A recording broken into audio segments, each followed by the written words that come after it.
Hello students, Neena Hindi classes में आपका स्वागत है। आज हम NCERT हिंदी कक्षा 9वीं की पाठ्य पुस्तक स्पर्श भाग 1 के काव्य खंड में से तीसरा अध्याय गीत अगीत पढ़ेंगे। गीत अगीत एक कविता है जो कि रामधारी सिंह दिनकर जी ने लिखी है। बच्चों, दिनकर जी इसमें हमसे एक प्रश्न कर रहे हैं कि गीत या अगीत दोनों में से कौन सुंदर है। तो इससे पहले कि हम ये जवाब दें या हम ये जाने कि गीत या गीत कौन सुंदर है, सबसे पहले हमें यह जानना जरूरी है कि इस कविता में गीत किसे कहा गया है और अगीत किसे कहा गया है।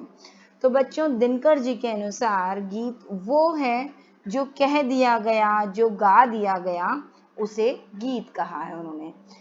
लेकिन वो बात जो हमारे मन में रह जाती है, जो हम कह नहीं पाते या हम गा नहीं पाते, उसे अगीत कहते हैं। तो हमें इस कविता को पढ़ना है, समझना है और बताना है कि गीत या अगीत कौन सुंदर है। ये समझाने के लिए दिनकर जी ने कुछ उदाहरण दिए हैं हमें, जिसमें सबसे पहला उदाहरण उन्होंने प्रकृति से नदी का लिया है, नदी और गुलाब का, जिसमें से एक अपनी बात को कह देता है और एक नहीं कह पाता। दूसरा उदाहरण उन्होंने लिया है शुक और शुकी का, ठीक है। और तीसरा उन्होंने लिया है दो प्रेमियों का, ठीक है, मनुष्यों का, ठीक है। तो आइए बच्चों, इस कविता को शुरू करते हैं और जानते हैं कि गीत या अगीत कौन सुंदर है। गाकर गीत विरह के तटनी वेगवती बहती जाती है, दिल हल्का कर लेने को उपलों से कुछ कहती जाती है। तट पर एक गुलाब सोचता, देते स्वर यदि मुझे विधाता, अपने पतझर के सपनों का मैं भी जग को गीत सुनाता। हाँ बच्चों, यहाँ पर नदी के बारे में कहा गया है। तटनी कौन होती है? नदी। और विरह का अर्थ है जुदाई। तो गाकर गीत विरह के तटनी वेगवती बहती जाती है। हाँ, नदी विरह के गीत गा रही है यहाँ पर। देखो, जब वो नदी बहती जाती है तो वो अपने तट से, किनारे से, जितने भी किनारे आते जाते हैं उनसे दूर होती जाती है, ठीक है। तो जब नदी बहती है वो किनारे से दूर होती जाती है, तट से दूर होती जाती है, तो उस विरह के, उस जुदाई के वो गीत गाती है।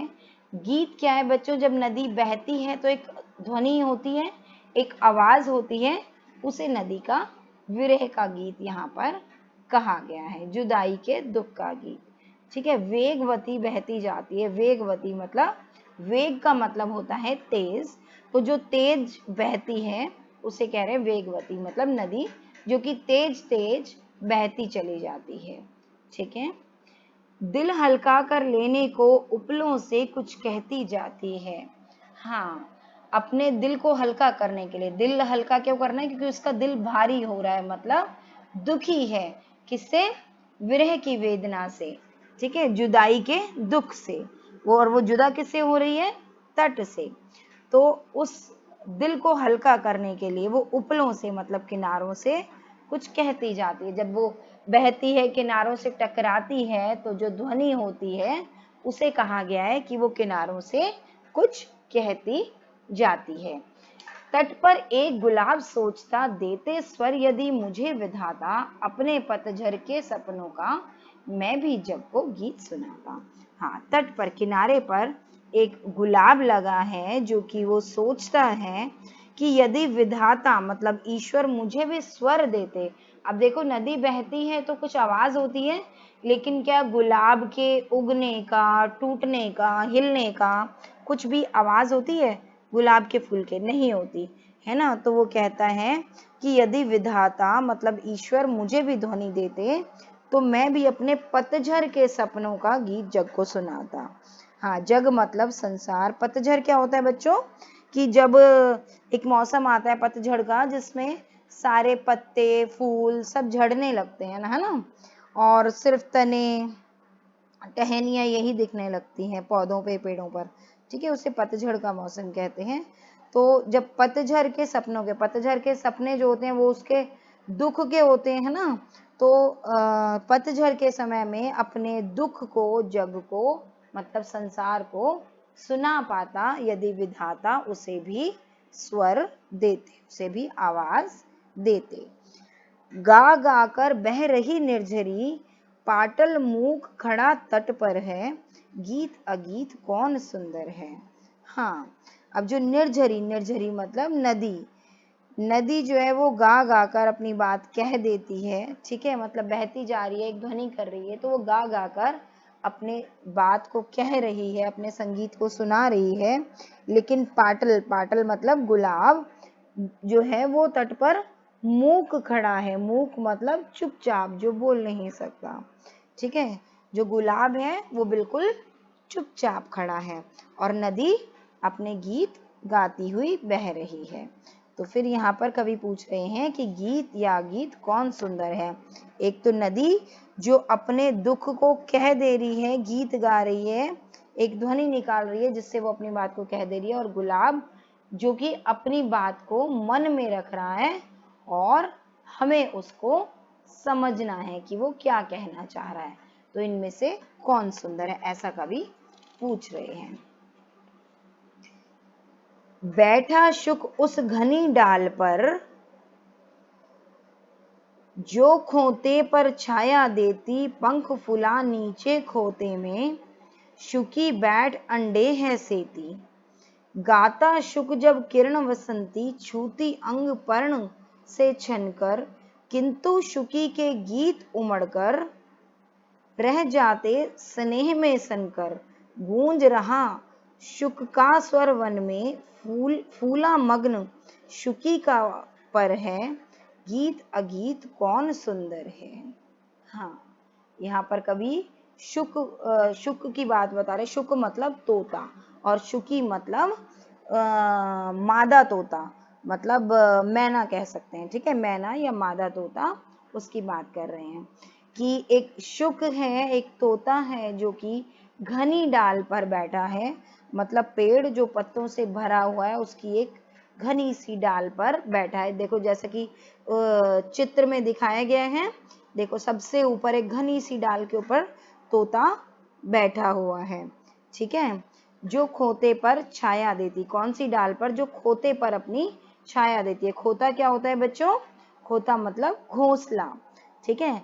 देखो इस डाल से जो नीचे घोंसला है उस पर छाया हो रही है, तो जो खोते पर छाया देती है उस डाल पर शुक बैठा हुआ है, तोता बैठा हुआ है, ठीक है। पंख फुला नीचे खोते में, शुकी बैठ अंडे है सेती। हाँ, और जो उसकी क्या कहते हैं मैना है, वो अपने पंख को फुलाकर मतलब फैलाकर खोते पर बैठी हुई है और अपने अंडों को से रही है, मतलब गर्माहट दे रही है। बच्चों, जो भी फीमेल होती है पक्षियों में, ठीक है, जो भी मादा होती है, मादा मतलब फीमेल, वो क्या करती है, अंडों को के ऊपर अपने पंख फैलाकर बैठती है कुछ लंबे समय तक, जब तक वो सिक नहीं जाते, उनको गर्मी देती है अपने पंखों से, ठीक है। और फिर उसके बाद जब वो पूरे तरीके से सिक जाते हैं तो वो फूट जाते हैं और उनमें से उसके बच्चे निकल आते हैं। जब तक नहीं निकलते तब तक वो उन पर ही पंख फैलाकर बैठी रहती है। ठीक यहाँ पर भी जो शुकी है, जो मैना है, वो अपने अंडों पर अपने पंखों को फैलाकर उन्हें से रही है, उन्हें गर्माहट दे रही है। गाता शुक जब किरण वसंती, छूती अंग पर्ण से छनकर।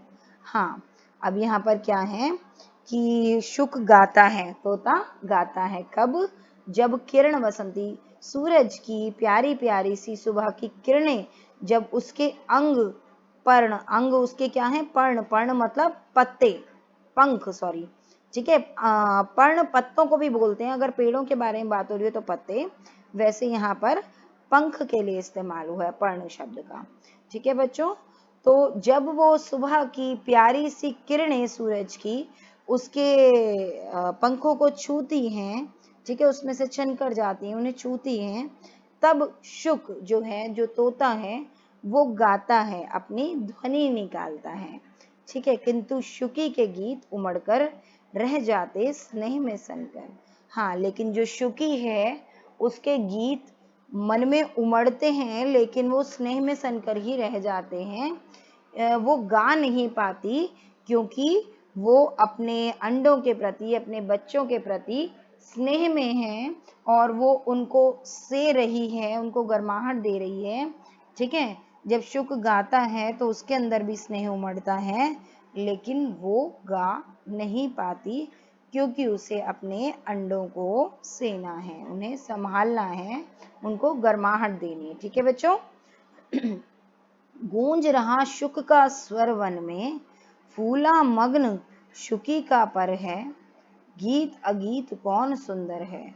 हाँ, जब शुक गाता है तो उसका स्वर पूरे वन में गूंज रहा है, लेकिन जो शुकी है वो बस मन ही मन मग्न हो जाती है, लेकिन गा नहीं पाती, क्योंकि उसका ध्यान अपने अंडों पर है, ठीक है बच्चों। तो यहाँ पर फिर से कवि पूछ रहे हैं कि गीत या अगीत कौन सुंदर है, ठीक है। शुक जो है वो गीत गा पाता है और शुकी गीत को गा नहीं पाती, वो उस स्नेह को मन में ही रखती है। अगला क्या है, आगे दो प्रेमियों के बारे में, मनुष्य प्रेमियों के बारे में यहाँ पर कवि बता रहे हैं हमें कि इसमें से एक चुप रहता है और एक गाता है। जो पुरुष है यहाँ पर वो गा गा कर अपने प्रेम को बता रहा है, लेकिन जो स्त्री है वो अपने प्रेम को बताने के लिए, जताने के लिए गा नहीं सकती, क्योंकि उसे लोक लाज का, मतलब समाज के से शर्म का डर है, ठीक है बच्चों। तो यहाँ पर क्या कह रहे हैं कवि दिनकर जी, दो प्रेमी हैं यहाँ एक, जब बड़े सांझ आला गाता है, पहला स्वर उसकी राधा को घर से यहाँ खींच लाता है, चोरी चोरी खड़ी नीम की छाया में छिपकर सुनती है, हुई न क्यों मैं कड़ी गीत की विधना में यूं मन में गुनती है। वह गाता पर किसी वेग से फूल रहा इसका अंतर है, गीत अगीत कौन सुंदर है। हाँ बच्चों, यहाँ पर कवि क्या कह रहे हैं कि दो प्रेमी हैं, एक पुरुष है और एक स्त्री है, ठीक है, एक लड़का है एक लड़की है, और जब सांझ का समय होता है, शाम होती है, तब वह आला गीत गाता है, मतलब एक लोकगीत है, ठीक है, उसको वो गाता है, अपनी प्रेमिका के लिए प्रेम गीत गाता है, और उसके पहले ही स्वर में उसकी राधा अर्थात उसकी प्रेमिका घर से खींची हुई उसकी ओर चली आती है, उसके प्रेम की ओर खींची आती है उसका गीत सुनकर, ठीक है। जैसे राधा जी कृष्ण जी की बांसुरी को सुनकर खींची आती, इसी तरीके से इस व्यक्ति की जो प्रेमिका है वो आला गीत सुनकर, प्रेम का गीत सुनकर और जल्दी से दौड़ी चली आती है, चोरी चोरी खड़ी नीम की छाया में छिपकर सुनती है, ठीक है। अब वो देखो, वो तो आप देख सकते हो बच्चों, चित्र में देखो कि वो कैसे खुल के हाथ फैलाकर गा रहा है, और जो लड़की है वो नीम की छाया में खड़ी हुई छुप छुप कर उसका गीत सिर्फ सुन रही है, ठीक है, क्योंकि उसे समाज का डर है। और फिर वो क्या सोचती है, हुई न क्यों मैं कड़ी गीत की विधना यूं मन में गुनती है। हाँ, फिर वो मन में ही कहती है, विधना मतलब विधाता, ईश्वर, कि हे विधाता, मैं क्यों इस गीत की कड़ी नहीं बन पाई, मतलब इस गीत का हिस्सा नहीं बन पाई, ठीक है, ऐसा वो मन ही मन विचार करती है और ईश्वर से पूछती है। वह गाता पर किसी वेग से फूल रहा इसका अंतर है, गीत अगीत कौन सुंदर है। हाँ, अब गाता वो लड़का है, एक वेग से, एक तेजी से अपना गीत गा रहा है, लेकिन इस लड़की का जो मन है वो भी भावुक हो रहा है, उसके प्रेम के वश में हो रहा है, ठीक है। फिर यहाँ पर कवि क्या पूछ रहे हैं कि गीत अगीत कौन सुंदर है, जो गाकर अपनी बात कह रहा है या जो चुप रह रहा है। तो बच्चों वास्तव में दोनों ही सुंदर हैं। कोई अपनी बात को गाकर अपने शब्दों में कह पाता है, लेकिन कोई चुप रहकर भी सब कुछ समझा देता है। बस सामने वाले को चाहिए कि वो उसके बात को, उसके भावों को, उसके विचारों को सुन सके और समझ सके। ठीक है बच्चों, या कहो कि बिना सुने ही समझ सके। तो बच्चों कैसी लगी मेरी वीडियो? उम्मीद करती हूँ आपको मेरी वीडियो पसंद आई होगी। अगर आपको मेरी वीडियो पसंद आई तो इसे लाइक, शेयर और चैनल को सब्सक्राइब जरूर करें। जल्दी ही मिलते हैं अगले वीडियो में। धन्यवाद।